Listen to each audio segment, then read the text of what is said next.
Hello everyone, I'm AT Storm Track meteorologist Austin Haskins. We had a really nice but kind of a breezy day for our Monday. Today overall going to be a little bit cloudier and a little bit cooler than it was on our Monday, but still a nice day ahead of us. But that all changes tomorrow as our next storm system is set to move in. Now, we still have a winter storm watch in place for the counties here in blue just after 7 a.m. Tuesday. They have not upgraded this as of yet. The alerts will begin at 4 a.m. on Wednesday. It will end at 10 p.m. Wednesday for most areas, but to the east and south, it will go till 1 a.m. Thursday. Now, they'll likely upgrade this at some point today, and they may adjust the timings a little bit, but that's where things still stand as of 7 a.m. Tuesday morning. So let's track it out here on Future Track. We're going to look at the IBM graph model first and then the HRRR model. These are two of the more higher resolution models at our disposal that we can look at. So a lot of clouds start the day. We'll clear things out into the afternoon. Clouds increase again tonight. By tomorrow morning at 5 a.m., the IBM graph is really showing nothing until we get to about mid-morning when the rain and snow starts to move in. The rain snow line south and east of Eau Claire. And then, of course, we'll see widespread snow through the late morning and afternoon hours before it kind of wraps up into Wednesday evening. And you notice to the northwest around Polk County, not much happening there as of now. But here's the HRRR model, and this is showing precip this morning.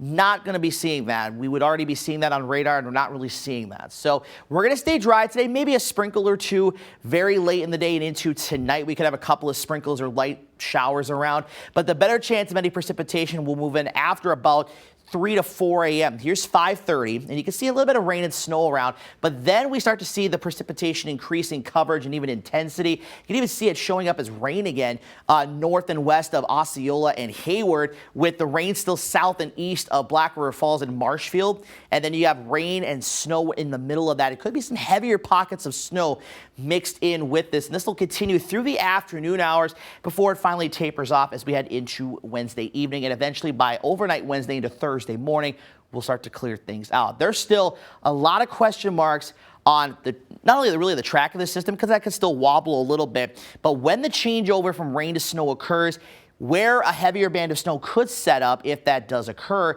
And of course, temperatures are still going to be above freezing for most of this events. And with the warm weather recently, we'll have to maybe see if the snow will melt right away on contact and how long it takes for it to eventually start sticking. So some of the latest details, there will be a narrow band somewhere 20 to 50 miles wide oriented southwest to northeast. We could see totals maybe exceeding 6 inches. Most of western Wisconsin will see totals between 2 and 6 inches, but again, the exact location of that heaviest band of snow, that remains to be seen. And that was the same thing we had with that system 2 weeks ago. It looked like it was going to be maybe from Winona to Eau Claire to Medford, ended up being farther north and west of Eau Claire. I've seen data have it farther southeast, more towards La Crosse, others right over Eau Claire, others northwest of Eau Claire. So that still remains to be seen. And of course, depends on several factors, that changeover timing and also the location of where the heaviest precipitation does occur. So again, Wednesday to Wednesday evening, rain changing to snow. And as I mentioned, when that changeover occurs remains in question. There will be a wet accumulating snowfall, but again, there's a wide range in totals expected, and things can still change, of course. So my thinking right now, and the range goes from 1 inch to as high, very high, as 12 inches. And again, it depends on where that heavier band of snow sets up. And if you recall that system we had 2 weeks ago, lower end totals were around a ½ inch to 1 inch. Most spots saw 2 to 5 to 6 inches, but higher end totals, several locations had 8, 9, 10, even Baldwin picking up 12 inches of snow. But again, most likely we'll see totals in that 2 to 6 inch range.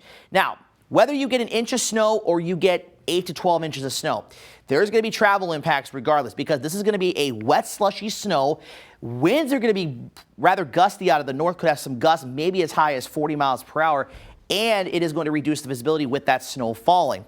And also, not to mention too, temperatures will be going below freezing either very late in the day Wednesday or especially Wednesday night.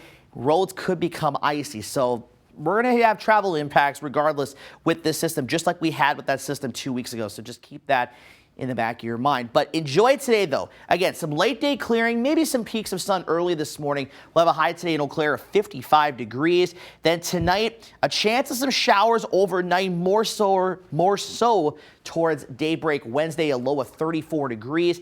And then tomorrow, again, mixed to all snow. Travel is going to be turning kind of poor. And again, we could see wind gusts up to 40 miles per hour. Temperatures tomorrow kind of holding steady between about 34 and 37 degrees.